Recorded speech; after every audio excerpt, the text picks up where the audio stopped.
plus on donne la parole aux salariés qui font le travail, donc qui savent comment on doit faire, mieux c'est et pour l'entreprise et pour toute la société. Cette question de la crise du management, elle m'a fait penser dans votre livre, donc Pourquoi travaillons-nous, Oui. pour lequel vous êtes ici, à l'urgence dont vous parlez de démocratiser l'entreprise. C'est ça pour vous la solution? Qu'est-ce que ça veut dire démocratiser l'entreprise? Alors, on reprend cette idée, on porte cette idée depuis plusieurs années avec d'autres collègues, notamment Isabelle Ferreras, qui vient de rendre à la ministre du Travail espagnole un rapport sur cette question, sur comment on pourrait démocratiser l'entreprise en Espagne.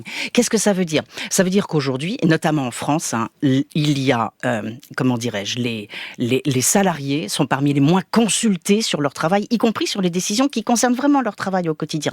Moi, j'ai fait des tas d'enquêtes où on voyait un mépris pour vraiment ceux qui font le travail qui était invraisemblable. Et donc, l'idée de démocratiser l'entreprise, c'est d'abord de redonner la parole aux gens, de les faire participer à la décision. Et alors, nous, on va un petit peu plus loin. On dit faire comme en Allemagne ou dans les pays nordiques, la codétermination, c'est-à-dire à la fois des conseils d'entreprise dans lesquels les salariés ont beaucoup de pouvoir d'organisation, de décision, et puis aussi des sièges réservés dans les conseils d'administration ou les conseils de surveillance aux représentants des salariés.